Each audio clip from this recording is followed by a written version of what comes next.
Do you know where the biggest bonefish in the world can be found? How about 20-pound triggerfish?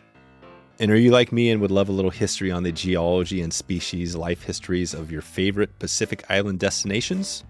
We're heading back to Hawaii and Christmas Island so you know how to better plan for your next adventure out west.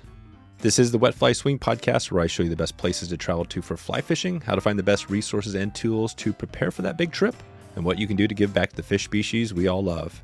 Hey, how's it going? I'm Dave, host of the Wet Fly Swing podcast. I've been fly fishing since I was a little kid. I grew up around a little fly shop and have created one of the largest fly fishing podcasts in this country. I've also interviewed more of the greatest fly anglers and saltwater destination anglers than just about anyone out there. Rick Lee, a Hawaiian-born fly fishing master and saltwater guru, is going to share some insight into how you can catch more bonefish and more species in general while on the flats. You will find out which island is best for big bonefish, what you need to know about DIYing it throughout Hawaii, and also why they're called triggerfish. This is awesome. We get into a little bit on the life history. You find out why they're called triggers finally. Plus, you're going to get some insight into Captain Cook and how he explored these islands and how he eventually met his maker in Hawaii. It's all about diversity of species and understanding tides. Let's find out how do we do it. Rick Lee from bonefishhawaii.com. How you doing, Rick? Brother Dave, aloha. How's it? Good, man. How's Hawaii? How's the weather in Hawaii this time of year? Oh, it's all good, but we just started to kick into our fall season. We've had a bunch of rain the last couple of days, which everyone was thankful for. We don't have irrigation in our yard, so I'm happy all my plants are green. Oh, right. Yeah. So has it been?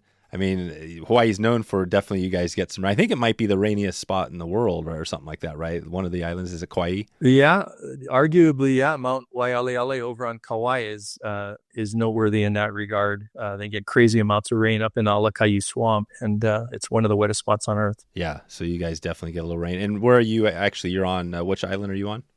I'm on Oahu in Honolulu. Yep. Yeah, so you're there. So you're on one, and today we're going to talk about that a little bit. When we had you back on, it was, it's been a while. Back in 2019, we probably recorded in late 2018. So that was episode 116. If people want to check that out, we talked a little about Hawaii in general. So, maybe what's been going on for you the last 5 years or so?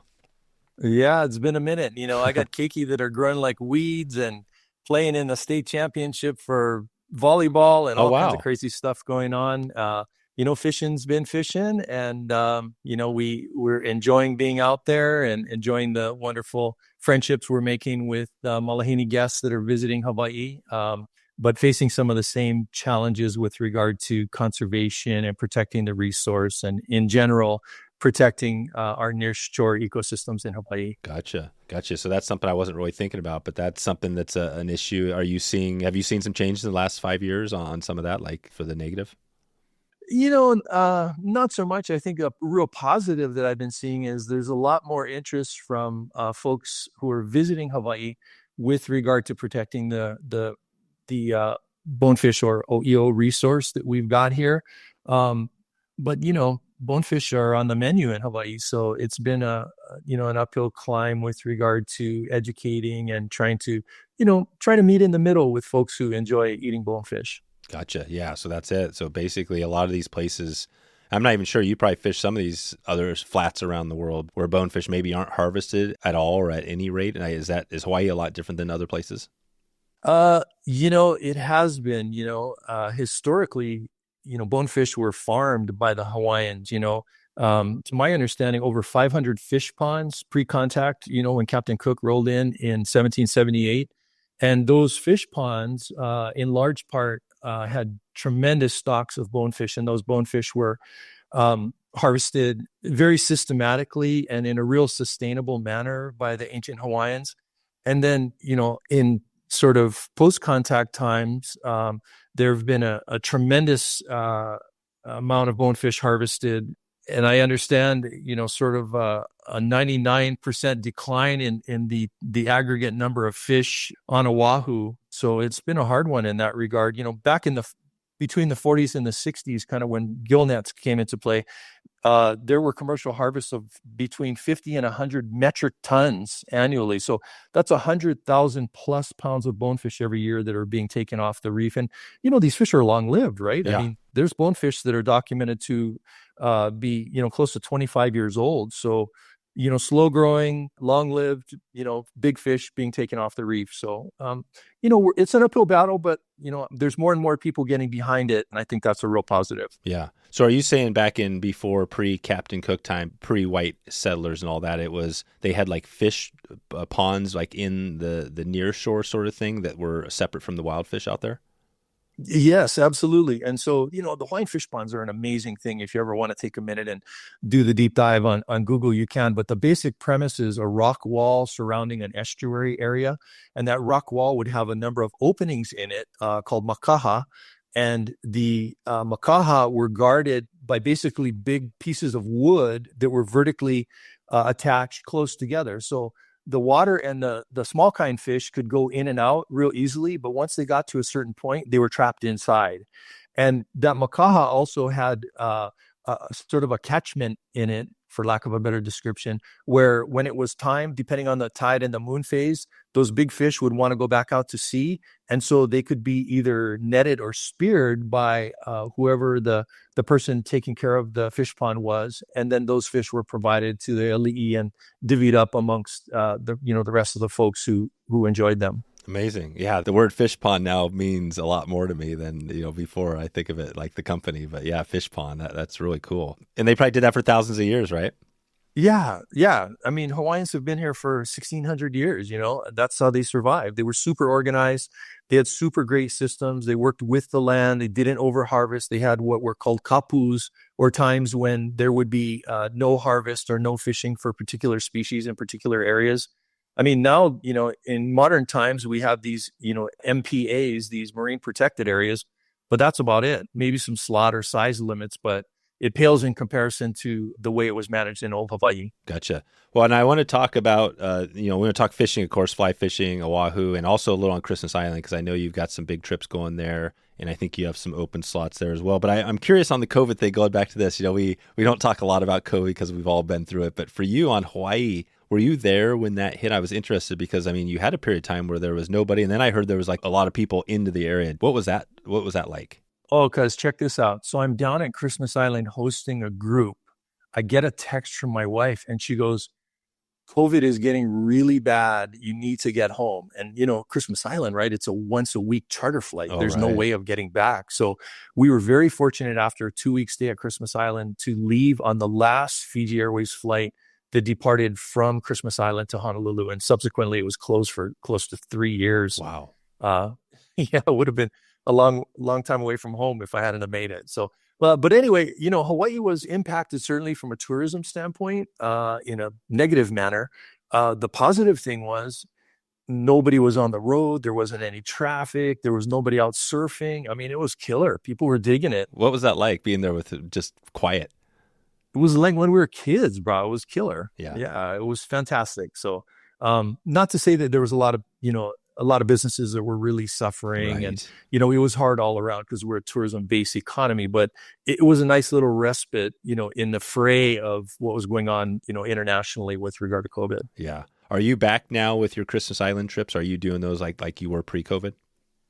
Yes, there's been an opening that's lasted so far about a year, and it's still a once a week flight down there, and the fishery is as good as it's ever been, and people are really enjoying being down there the way that they have since I first went back in 1979. So it's good. The quality of life for the folks in Christmas Island has improved dramatically.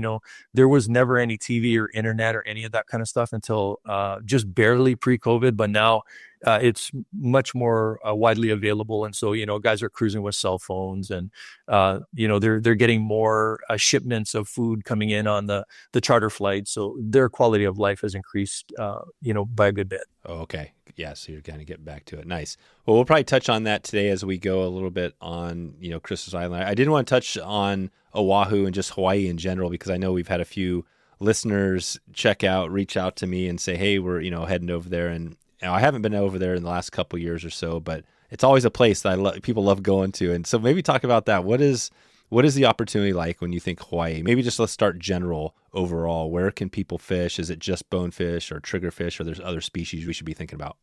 Yeah, absolutely. So, I think the caveat sort of with Hawaii is people shouldn't really think of Hawaii as a destination fly fishing location unless they're just crazy into it.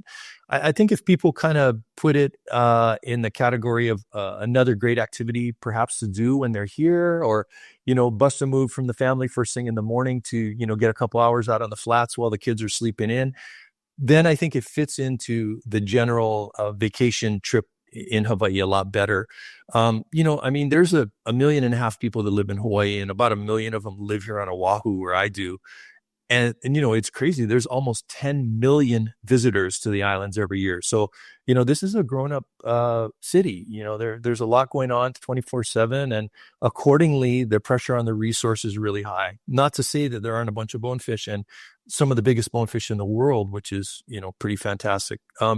With regard to species overall, because of the population of the island, because of the propensity of local anglers to love to fish often and to catch and keep and eat most everything they catch, the biomass has been reduced considerably over the years. From the time I was a keiki, I look back at pictures of my parents and my grandparents and my great-grandparents when they were fishing, when they were kids. Holy cow, it was crazy, So, but anyway, all that considered, it's definitely a spot that you want to bring along a rod and a pair of wading shoes and a handful of flies and some tippet and some polarized glasses. And, it's easy and off you go. That's it. Okay. So you mentioned bonefish is triggerfish? Is that another one you could have a good shot at out there?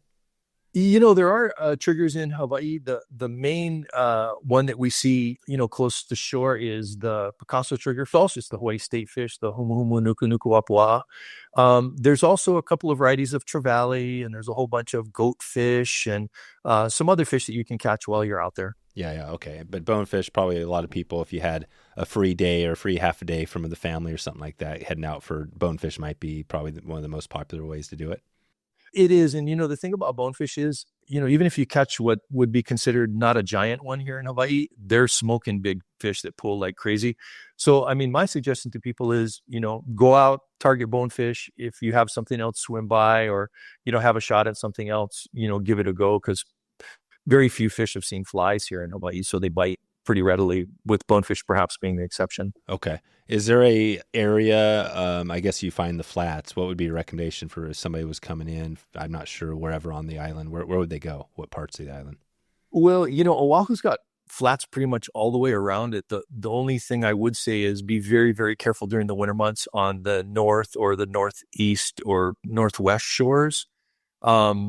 During the summer months, there's bigger surf on the south shore. But, I would encourage people, if they're coming this way and they want kind of some suggestions on exactly where to go, just hit us up on our website, bonefishhawaii.com, or hit us up by email, info@bonefishhawaii.com. And we'll give you some recommendations kind of based on where you're staying, what you're exactly doing. And, not to, how that is. I don't want to broadcast on the internet. Yeah, go here. And then that sucks for all the local guys who live right there. So yeah, good point.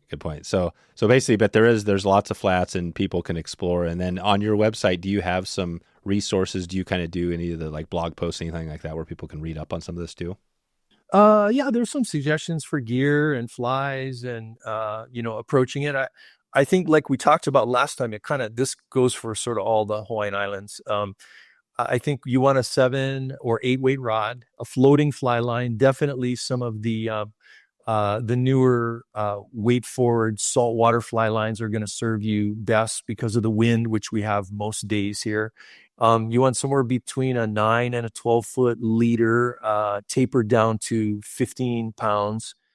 I wouldn't go much lighter than that. You can certainly go heavier if you're fishing in places with a lot of rocks. And we love fluorocarbon tippet. And then as far as flies go, there's a variety of prey species here in Hawaii.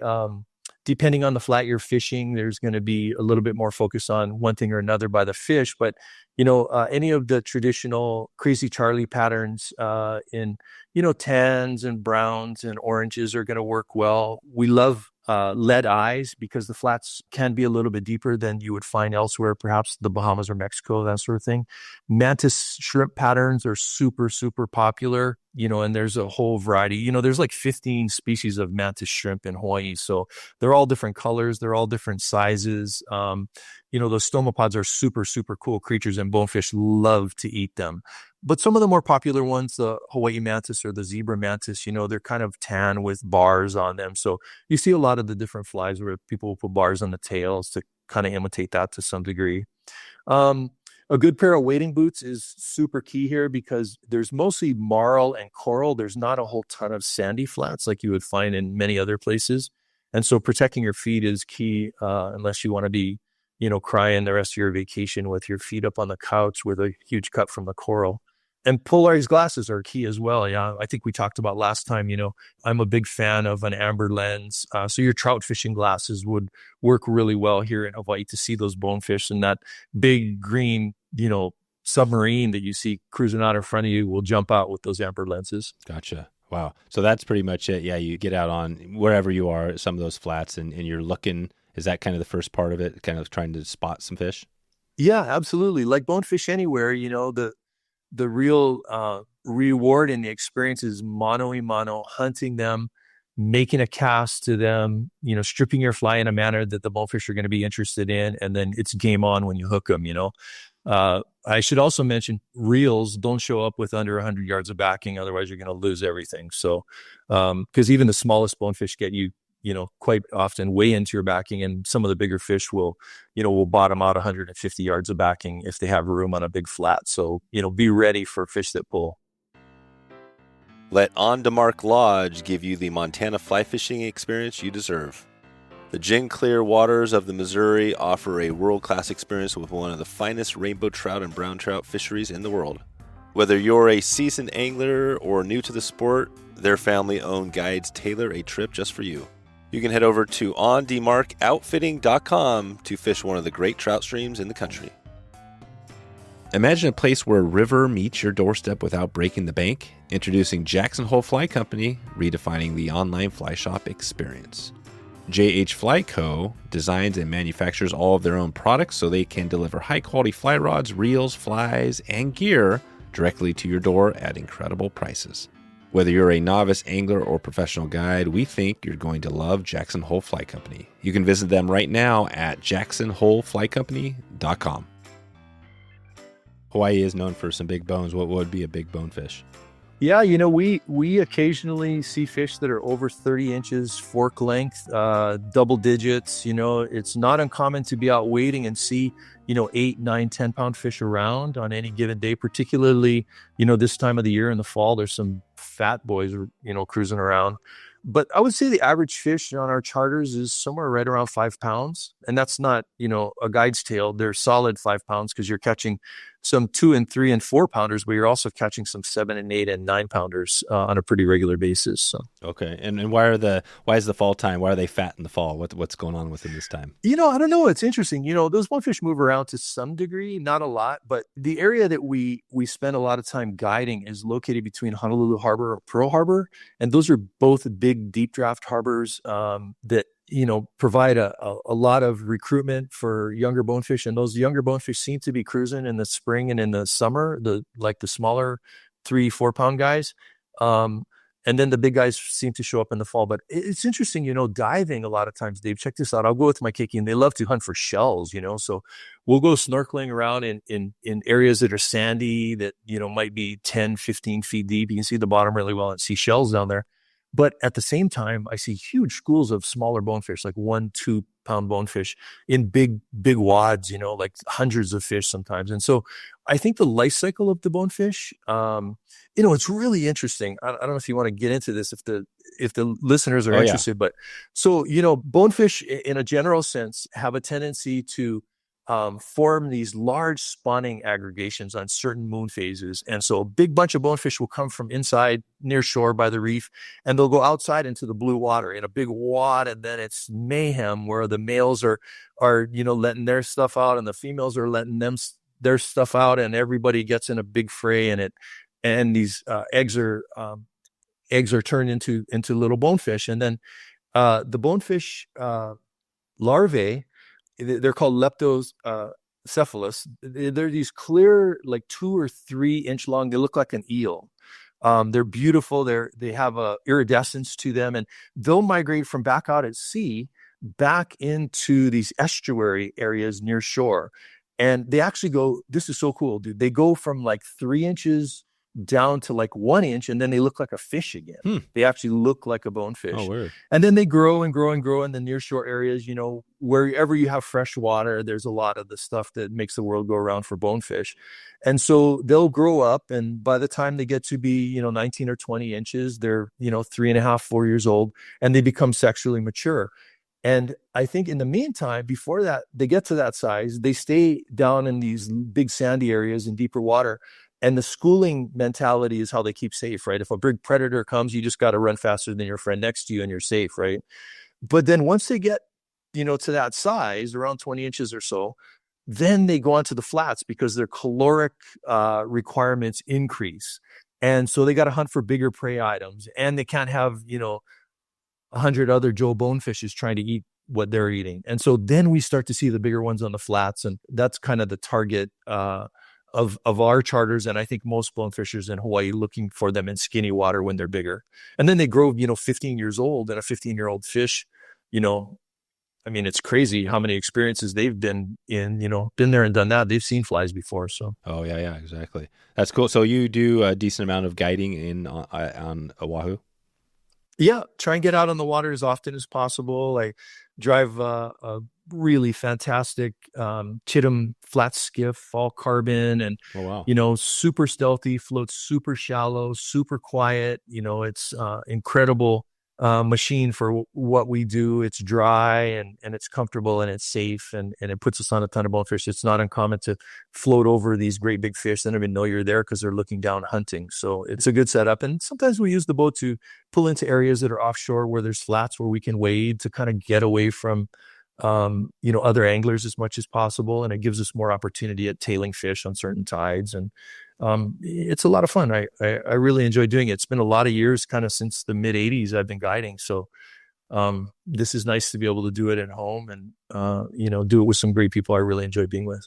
Do you see a lot of other fly anglers out there, whether guided or DIY?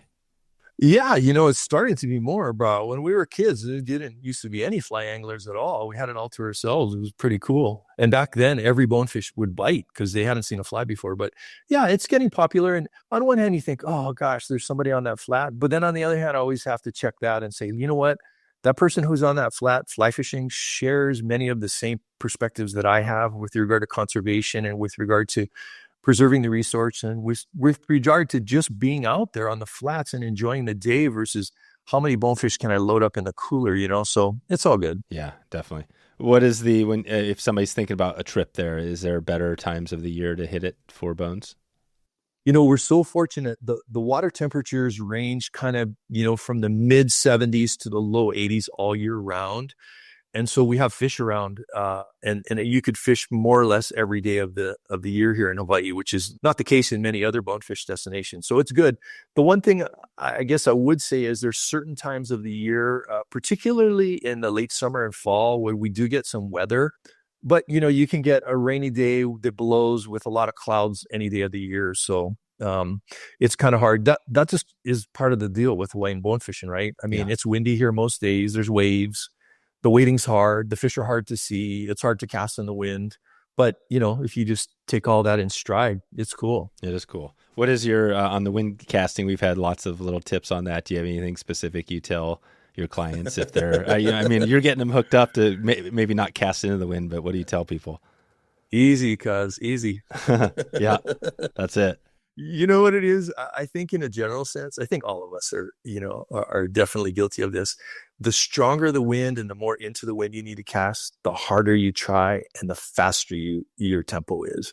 And that's exactly the wrong thing, right? Yeah. You want to just slow down your stroke, and you want to be nice and powerful, and you want to let that fly get well out behind you and just be smooth and get it in there. And I always tell people, go sidearm too. Yeah. If you get it low to the water, the fly will punch through lower velocity wind a lot more easily. And when the fly turns over, it's right above the water. And so it's down where your loop ends up, whereas if you're casting overhand, the fly may turn over well, but it might be 5 or 6 feet above the water. And so the wind will push it back before it actually gets down. So, Gotcha. What is the rod? You want a super fast, the fastest action you can get for this, or what would you recommend? I think that's personal preference. I Yeah. would, most times, and the rods that we have in the boat are fast to medium fast action. I think that's kind of a requisite with wind and saltwater fishing and heavier flies. But I think fish whatever feels good, to you. I think we talked about fly lines last time. There's all kinds of great technology out there now. We're big fans of real products. Ever since Jim Vincent started their company with Steelhead Lines way back in the day, we've been friends, and God bless his soul, he changed the way that we think about fly lines. But anyway, kind of 33, 35-inch, Bonefish quick shooter heads are great because they turn a fly over. You don't need to have much line out of your tip top. And then, if you've got a little bit nicer conditions where you can, make a little bit more delicate presentation, 45 or so, 50-foot head lengths on the Rio Flats Pro are incredible. I mean, you can lay a fly down so quietly with that. So take a look at those. They're incredibly great casting fly lines straight out of the box. Just take care of them. That's one thing here in Hawaii. Fly lines just get drugged through the reef. So, you're always having to check for nicks and scratches, and the loops get torn off if they get stuck sometimes. So a little maintenance goes a long way. Gotcha. Are the reefs there, is that unique to Hawaii, how the kind of sharp and dangerous they are? Or just any reef? All reefs are that way? No, fringing reefs everywhere are that way. We just don't have a lot of the in-between stuff like many places gotcha. have, because we have wind and waves every single day, right? So these fringing reefs have popped up and surround the islands. Other destinations like Christmas Island, for instance, an atoll, which is, a couple of million years ahead of where we're at in Hawaii, all the mountains have been all eroded down, and there's nice sandy flats that are protected by that fringing reef. Here, we got, waves rolling in from the Northern Pacific up in the Aleutian Islands that are, 50 feet high. And the only thing to protect the beach from those is the fringing reef. On the South Shore, they're coming from, way down in New Zealand and Australia during the summer months. So, the waves are coming from a far distance away, and they pound when it's that time of year. And so the fringing reefs are very protective for the island and great habitat for the bonefish, but they can be hard on your gear. Yeah, hard on the gear. Are there places in Hawaii you can get gear? I'm guessing there aren't fly shops, but are there anything? No, we're so sad. There was a fly shop for a long time. Oh, really? Yeah, called Nervous Waters up in Kaimuki. Yeah, the proprietor, Sean, was in there every day, tying flies and not showing them to you. Yeah. Yeah. Yeah, I'm just kidding, boss. Sean, you're the man. So anyway, we're so sad though that Sean had decided to retire and close the shop. And so currently you better bring everything you need. Same like Christmas Island. There's no tackler gear available. You got to bring everything you need to the islands. Yeah, right. Yeah, you can't go down to the local whatever store. There's not really the Walmart isn't going to have that stuff, right? No. As far as like clothing and boots, you can go to the Patagonia store, but there's very little otherwise as far as what anglers need here. So don't forget to bring stuff. Yeah, gotcha. Okay. Nice. Well, that's a good little primer on that. Anything else people should be thinking about if they're coming in? It sounds like, don't come in specifically. You're not probably putting a week trip together to fly fish Honolulu or Oahu, but yeah. I mean, you could certainly do that. And there's DIY opportunities. I think more just moderate the expectations to be about, I'm going to come to Hawaii. I'm going to see some giant fish. I'll probably hook one or two, but it's not going to be 100 fish a week and crazy, fish on all day long every day. You got to go and hunt. It's super, super challenging, but the rewards are tremendous when you do find fish and when you hook them, I mean, just think about it in the context of many other things, I mean, people get out. Over the years, I've guided a lot of archery hunting for elk. And, when you go bow hunting, you hunt hard all week. And sometimes you kill an elk and sometimes you don't, but it doesn't diminish the experience of being out there sneaking and peeking and, calling and seeing what's going on around you. And if I think people embrace the fishery here in Hawaii the same way of, I'm just going to go and check it out and see how it goes and enjoy it while I'm out there. You see a ton of stuff on the flats. I mean, it's remarkably beautiful. It's in an unbelievable, Hawaii is 2,500 miles from the nearest landmass. Oh, is it Man, really? this is, Oh, yeah, dude, wow. we're the most remote place on the planet. I mean, it's incredible. You know, we're part of an archipelago that's 1,500 miles long. Dave, do you know that? Huh. No, now what is the Yeah. archipelago? Where is the archipelago? What is that and where does it go? Where does it continue?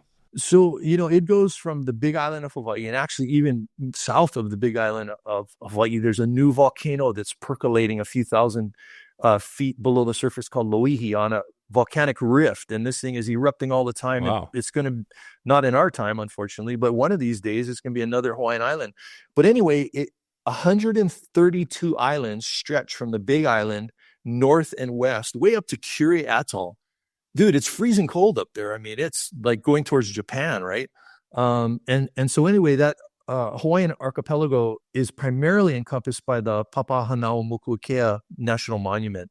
So everything sort of as you go northwest of Niihau Island is all kind of protected, and it's a huge marine protected area that serves a tremendous amount of wildlife. I mean, the endemism up there, they estimate in many cases is upwards of 80%. In other words, the stuff that people are finding there on deep dives is like the only place in the world where it occurs. It's Wow. incredible. Our good friend, Dr. Randy Kosaki, he's like the head of all the cruises where they go up into the monument and they do these dives, right? He's a marine biologist. Huh. And every time he goes, he finds brand new fish that have never been really? documented in science. Dude, he's the rock star of Wow. marine biologists on the planet, So it's an incredible place and an incredible resource. And unfortunately, most of us will never have the opportunity to visit there. But I, for the last 10, 12 years, whatever, have sat on the advisory board for the monument, and the stuff that's going on up there with regard to endangered species and with regard to, bringing these islands back to where they once were. There's like rats and mice and stuff. The shorebird colonies are just off the hook. I don't know if you had been reading this stuff about Wisdom. No. The albatross, she's returned there every year to Midway since almost World War II. I mean, it's incredible, the diversity and the crazy, beautiful seascapes that are up there in the monument. But it's pretty neat. That's part of Hawaii that people don't see. And this is the monument. And where is this monument? This goes north and west of the main Hawaiian Islands for 1,500 miles towards Japan. Oh, right. So that's it. So that whole area, like up towards Midway Atoll. I see that.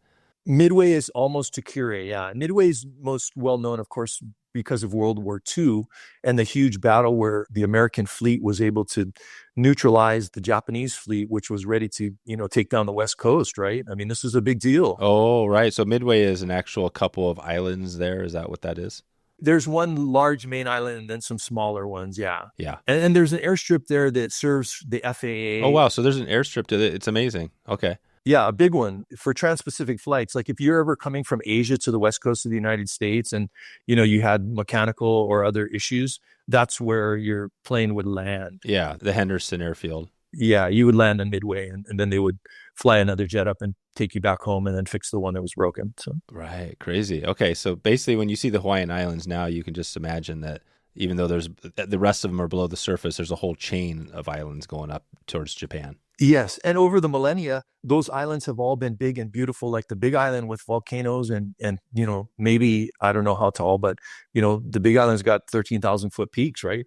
But those have all been weathered by time and by wind and by rain and by waves. And now they're just these little islets that might only, have an elevation of 10 or 12 feet.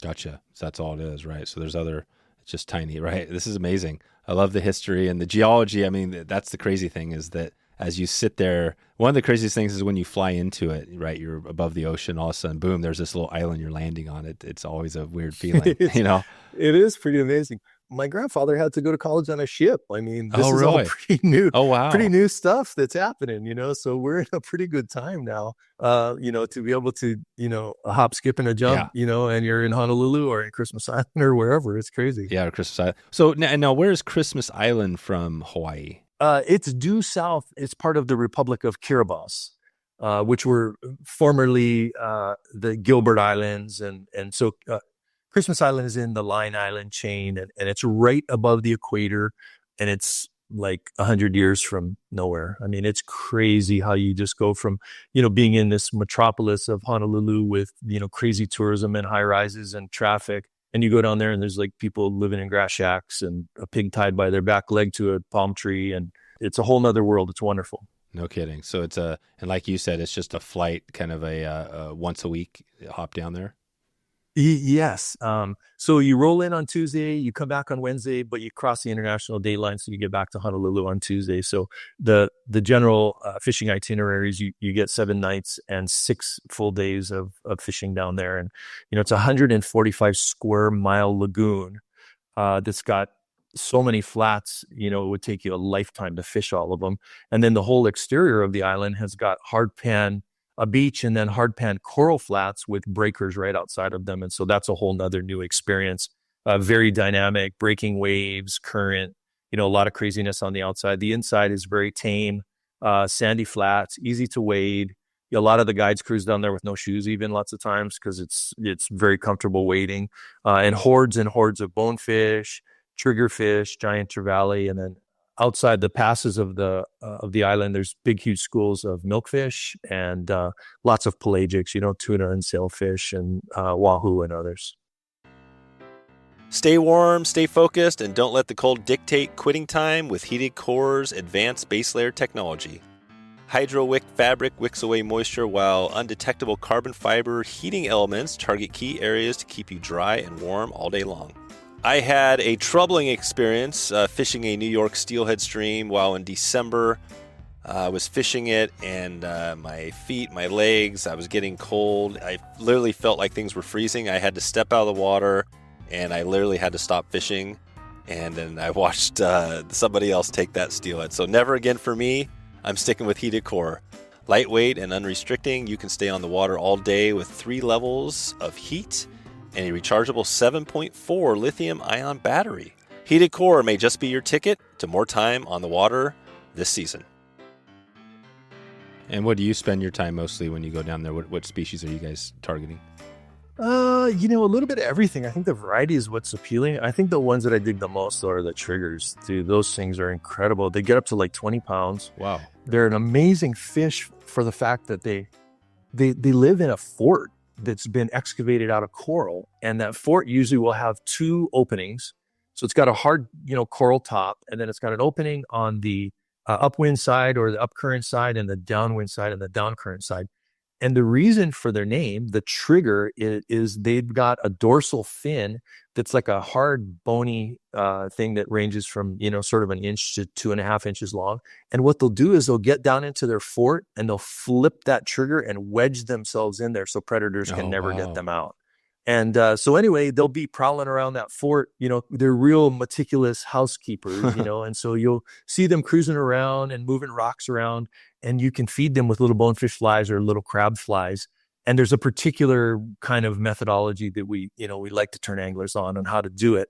But anyway, they tail relentlessly in many cases. They're super spooky. Their eyes are not on the same connection. So one eye can turn one ways. I forgot what the terminology of that is. But anyway, they're free-floating eyes.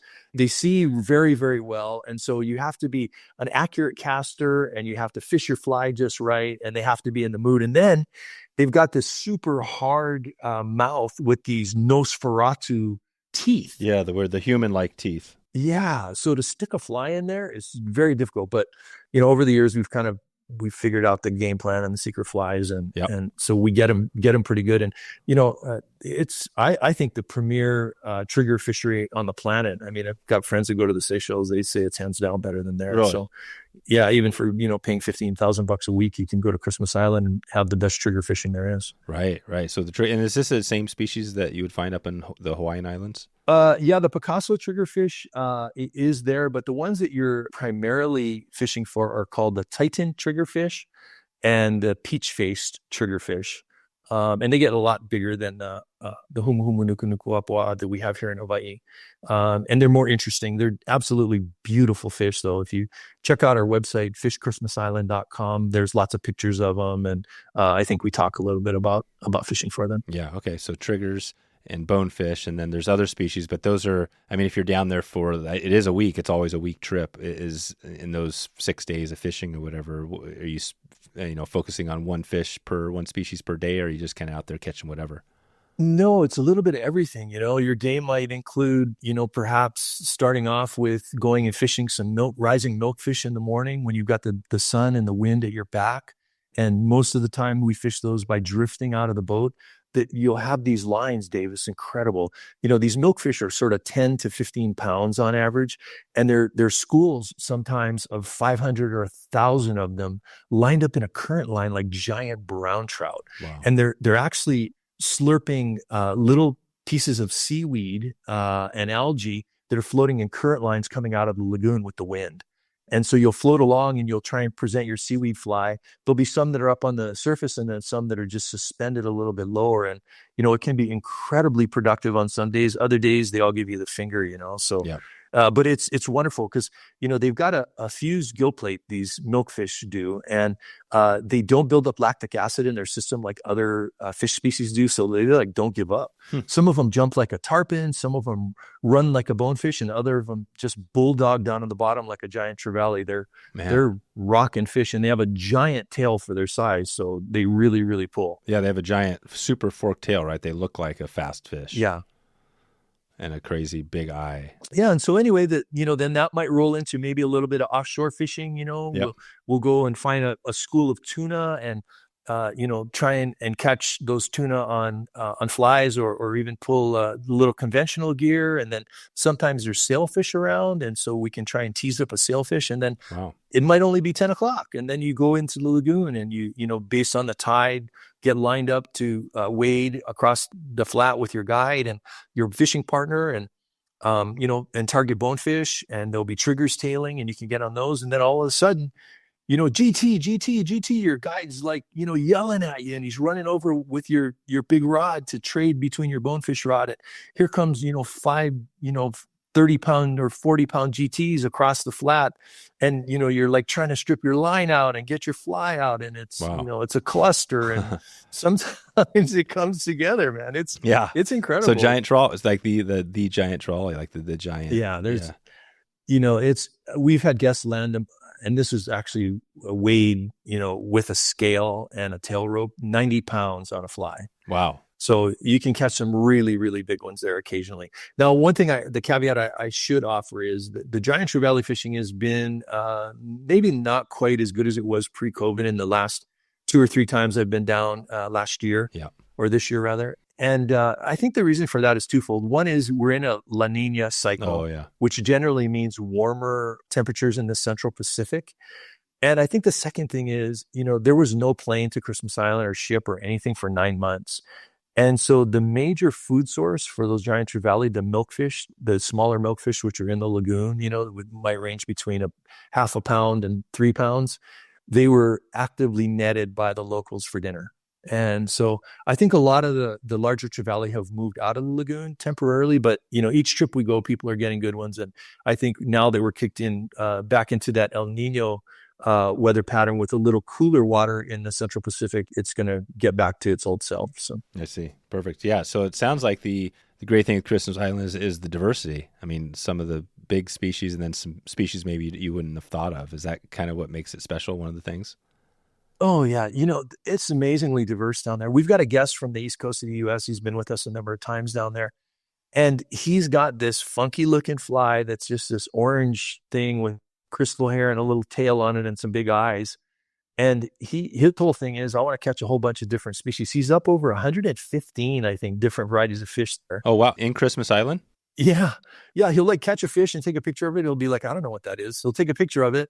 And then during the winter, back in Massachusetts, he'll go and research it and find out, in all the taxonomy books, this is what that was, and document it. And he's a crazy cat. Nice. Catching that many different species of fish anywhere is unbelievable. Right. Yeah. 115. That's putting some pressure on Jeff Curry or his 4 or whatever he's up to, right? 400 or 500. Yeah. I don't know. I mean, and to be honest with him, the guys tease him because he's all after these little snappers and groupers that are only, 4 or 5 inches, 6 inches long, but who cares? Because you're chalking them up, so. Yeah. No, that's, everybody's got their own thing, that's what's cool about it, because, and the size thing is just a thing, right? Sure. I mean, how big of a fish do you need to catch? I mean, and in fact, like the tarpon thing, do you really want to catch a bunch of giant fish that you know what I mean? Like, it feels like maybe the baby tarpon would be a little bit more enjoyable. What's that? So are there no tarpon in this area?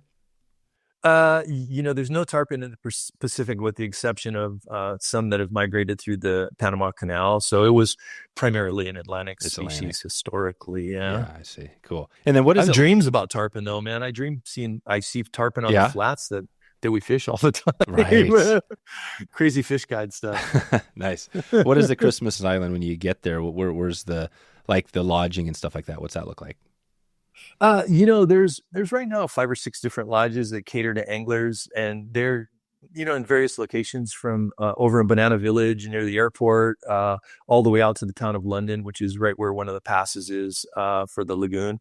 And they're just located in different places. They're run by families or by the community.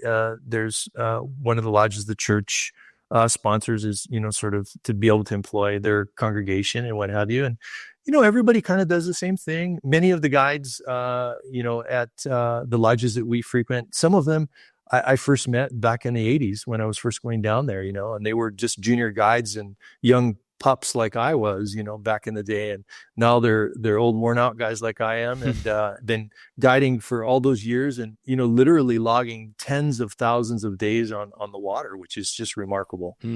Is it Kurtamate? Is that the name of the island? That's the Gilbertese. The spelling is the Gilbertese pronunciation of Christmas. Oh, gotcha. Kiribati. Kiribati. Yeah. Okay. Yeah, Kiribati. And the reason it was called that was Captain Cook, after he, initially discovered or rediscovered Hawaii, cruised down there, and on Christmas in 1778, I think it was, Captain Cook rolled up to Christmas Island and named it as such. Oh, really? And then he rolled back to Hawaii and unfortunately met his fate at Kealakekua Bay with a big rock to his head. Oh, yeah. How did he do that? Who took him out there? He didn't. He wasn't. Nobody knew. The Hawaiians, no, everybody knew. The Hawaiians, in Big Island, had some, there was no written books or any kind of history or anything, right? It was all word of mouth and stories and chants and what have you. But they had a chant that was basically, prophesizing that someone would come in a big white ship, right? At some time. Oh, and they thought, Captain Cook's the guy. He's an ali'i, and So he's supposed to be there. They thought he was going to be their like savior. I don't know exactly what, but they were really nice to him the first time and refitted him with everything he needed for water and food and whatever else.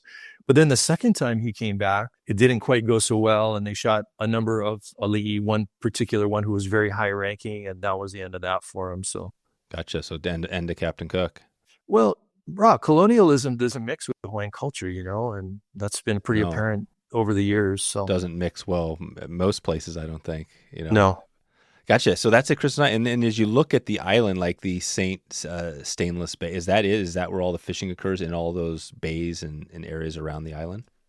Stanislaus Bay is way over on the far side of the atoll. That's on the leeward side. And sometimes there's only one road, that goes all the way around the atoll to go over there. But most of the fishing is done in the interior of the lagoon. And the good news about that is your boat, depending on the lodge you're staying at, is either parked right out front of the lodge or very close to it. So in the morning, you just roll out with a couple of rods and a day bag to go and wade the flats, and the boat rallies across the way, and you get to fish all of that. And so you get lots of fishing in, and the guides are on the water from dawn till dusk if you want to do that. So there's no shortage for hardcore anglers to wade a bunch of flats each day, and during the course of the week ends up being a ton of fishing. Oh, this is cool. And you set these trips up. We'll put a link out, to your website so people can check it out and, hook up with you. But are there also opportunities? I mean, I'm guessing this isn't much of a DIY sort of a chance out here, or is there? There is an opportunity if you want to go and do DIY. Logistically, though, it's very challenging. And like any new place, I mean, you're going to go to Christmas Island, you'll catch a couple bonefish, but the expense and the hassle of doing it that way versus just going and staying at a lodge and getting guided far outweigh the benefits. Right. So I see DIY guys occasionally, and it's great. Usually the DIY guys are guys that have like been down there like 20 times and they just know where they want to go and what they want to do. Oh, sure. And it's not prohibitively expensive. I think in the grand scheme of things, when you compare the cost at Christmas Island, it's equal to or far less than any other saltwater destination. And so it's a great value and a terrific experience, particularly if you're coming to Hawaii already, to just check out and go for an extra week while you're there. Right. Oh, so that would be cool. Yeah. So you're in Hawaii and then you add on a little trip. Right. Yeah. or plan a vacation around it so you can, I hear a lot of guys joke, they say, oh yeah, I had to leave my wife in Waikiki with a credit card while I went to Christmas Island. So I think that's a Yeah. pretty popular MO. Right. Yeah, I gotcha. Wow, this is cool. Amazing. So yeah, it's one of those trips, yeah, and you hear a lot about it. It's out there. It seems like one of those famous destinations. Anything else you would add to, the conversation about Christmas Island before, we kind of start to take it out of here? No, definitely. Check us out. We're always happy to chat too. Our website is fishchristmasisland.com. And we love talking with people. We're super stoked on the place. We've spent thousands of days fishing there, and we can give you, the skinny on everything. We work with a couple of the different lodges down there. So we have, different price points and different service levels and accommodations and guides and that sort of thing that we can point you in the right direction for. And we've got a hosted trip. In fact, Dave, you should join us in February, February Okay. 18th through 25th. If you want to check us out, love to spend the week with you down there, but, reach out, info@fishchristmasisland.com. We'll give you the skinny. Perfect. Well, let's take it out of here real quick here with our, this is our shout out to Anglers Coffee, one of our partners who's been on board on a lot of our trips we've been doing around the country. So Anglers Coffee, they've got an amazing dry dropper, so it's really easy, and they got great stuff. They support a lot of conservation groups. So shout out to Anglers. Everybody should check them out first off here. But kicking this off as we take it out of here, let's just start on that. Let's keep it on the drink. What's your morning? I'm always interested in hearing the morning beverage. Are you a coffee drinker? What do you have there? Black coffee, cuz that's it. Black coffee. That's it. You don't need anything in it. Does it matter what brand it is, or can you drink anything? We're so fortunate here. We got some killer Kona coffee. So we get the Kona, pea berry. right. Yeah, we get the pea berry from a coffee grower over in Honanao on the Big Island. So we got the good stuff. Oh, right. Yeah. Coffee. Is coffee a huge? Is that where a lot of coffee is coming from?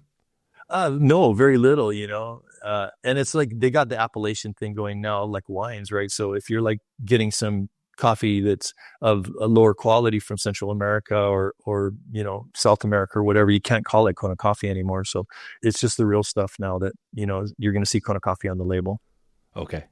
Well, this is part of our tips, tool, and takeaway segment. So we talked about some of this. Let's take it back to, we talked Christmas Island. Let's go back to Hawaii really quick. What would be that person that's coming in they got a half a day to fish there? What's the one biggest tip you're giving them for success out there, maybe on Oahu? Be flexible because it's different every day here. The tides, are the biggest factor that we consider with regard to when we're going to go. I mean, getting a start at 6 o'clock in the morning or getting a start at 2 o'clock in the afternoon is all going to be based on tides. The weather's always funky, so just be patient. Some days it's harder than others, but you're always, always, always going to have opportunities.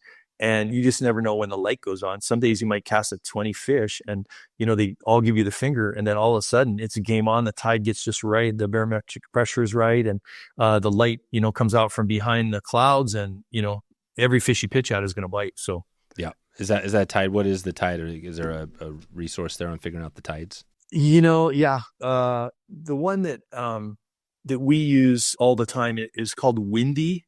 It used to be called Wind Guru. It was one that was developed for windsurfers, but Windy is a killer app and it has everything you could possibly imagine with regard to tides and weather and radar and surf and you name it. Check it out. Windy. It's a killer app. Yeah. Perfect. Well, that's a cool app, a tool, I guess. And the other question I was going to have here was on a tool. So you're out there. What do you, for fishing bones? I mean, a lot of, like you said, there's probably guys out there fishing bare feet and all that, but is there anything other than glasses that you want to make sure to have there if you're fishing kind of that Hawaii area? Yeah, definitely. The thing I'm always harping on is cover up from the sun. It's so easy to roll in from Portland in the middle of winter when you haven't seen the sun in a while. Right. And just get toasted, and I think we talked about before, dude, I'm just like on the ongoing battles with skin cancer because as a keiki here in Hawaii, there wasn't anything to cover up with. You put some zinc oxide on your nose when you surfed. And so, now all that stuff is catching up. So take care of your skin. There's a lot of great new products out there. Take care of your keiki when they're in the sun. We're just relentless with our two, we're just all the time like, hey, did you put sunscreen? Because they're paddling, and they're surfing and they're fishing and they're doing everything every day. playing tennis, whatever it is, they're in the sun all the time. Yeah. So you got to take care of that skin. And there's some good sunscreen. I know there's some that last time we were in Hawaii, it comes in like a tin can. It's really thick and you got to really, I guess there's a problem with some of the sunscreens out there, right? Because they're hurting the reefs because of the chemicals. Yeah, actually, there was a resolution that was passed in the legislature, I think in 2023, that created some prohibitions on some certain types of sunscreen that had some chemical compounds that, of course, weren't good for you, but they were still selling them. But more importantly, they weren't good for the reef either. So in high use areas like Waikiki, where everyone's wearing sunscreen, the issues they were causing were pretty significant. So there's a lot of good stuff out there, and there's a lot of different, the stuff I always tell people to go and check out is a lot of these different surf related companies, the world champion surfer Kelly Slater from Florida Sure. has got his whole line of all organic, stuff. And There's a whole bunch of other stuff out there that come in a stick, and they actually incorporate, something that would be analogous to a zinc oxide, but it's more like a makeup looking stuff because it's tan when you put it on your face. But anyway, it reflects the sun. And so that's good. And, for me, an old guy, I put sunscreen on every single day on, my arms and legs and face and head and all that, just because there is a good positive cumulative effect with that SPF over time when you use it every day. Yeah, and you've got all the hoodies and all the gloves and you're doing all that stuff too. Yeah, cover up, buff, hoodies, hat for sure. Don't be roving surf shorts and short sleeve shirt. For a whole week you're going to get fried. Perfect, awesome. Good. Well, this has been great, Rick. I think we'll kind of leave it there today, and we'll send everybody out. Will you give us again, Bonefish Hawaii? Give us the URL again. Yeah, hit us up. Bonefishhawaii.com is our website. There's lots of info. And then you can just hit us up directly via email. That's info@bonefishhawaii.com. And reach out. Let's talk story. Happy to help out, to point people in the right direction, whether it's a guided trip or a DIY, expedition. And Dave, you got to get over here, cuz let's go. I know Christmas Island is waiting for sure. Is it, are you also getting around to other areas? Are you doing stuff around other parts of the world? We do this annual steelheading in spring and fall in BC every year. We're pretty avid steelheaders. So, and, we finally had some returns this year in BC, which was wonderful. And so we put together hosted weeks with a wonderful lodging partner that we've got up in the Terrace area. Oh, cool. On the Skeena River with all of its tributaries. And that's pretty spectacular. And then again, bonefishhawaii.com has the lay of the land with regard to that and the fishing at Christmas Island and our fishing here in Hawaii. So reach out. Let's hook up, Dave, when you get the chance. I will. I'll reach out. I want to give one shout out too to In the Bucket, our In the Bucket podcast in our network. We've been doing some new things this last few years since we've talked. And Brian Niska at the Skeena Spay Lodge, he's hosting our West Coast Steelhead stuff. So he's interviewed all sorts of amazing guests that, like, to be honest with you, some of I couldn't even get on. So, and a lot of it's around the Skeena. And, awesome. I see those guys on the water. They're solid. Oh, you do see them? Yeah, they're out there. Oh, yeah, they're solid. Yeah, totally. We're going to be going up there hopefully to, just like you get out there as much as you can, but it's a limited time, right? Yeah, absolutely. Good. All right, Rick, well, thanks for all your time. Looking forward to staying in touch, and we'll talk to you soon. Aloha, Dave. Thanks so much. A quick call to action for you today. If you would like a trip to Christmas Island, you can check in right now with Rick. We mentioned it before.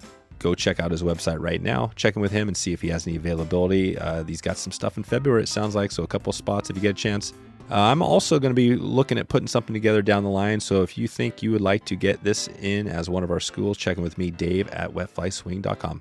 Please, if you haven't yet, please follow this show. If you're new to it, click that plus button on Apple Podcasts. Make sure you get this next episode delivered to your inbox, and it is going to be a good one. We got a big trip coming up here in the bucket with Brian Niska. He's got a power pack group of people on for his guests that day. On Wednesday this week, they're going to be talking steelhead from some of the best, McMillan, Hooten, some names, and they're going to go deep into it. So don't miss that episode with In the Bucket here, Brian Niska. Quick reminder, we have a spot available for the Landon Mayer Trout West trip right now. Go to wetflyswing.com/troutwest. Got one spot to fill right now. You can check in with me, and that's the best place. Just enter your name. You can also send me a message directly, Dave at wetflyswing.com, and I can check back with you. This is going to be an epic trip to Colorado. We're talking hunting fish, sight fishing for big trout. Landon is, I think a lot of people know him out there. If you haven't heard about Landon, check it out. All right, Time to get out of here. It is afternoon, so I hope you have a great afternoon. I hope you have a great evening or a wonderful morning. If you're just drinking that coffee, that's some of that angler's coffee, if it's just in the morning, I appreciate you for sticking with till the end. I'll look for seeing you on that next episode. Hopefully it's Wednesday. Talk to you then.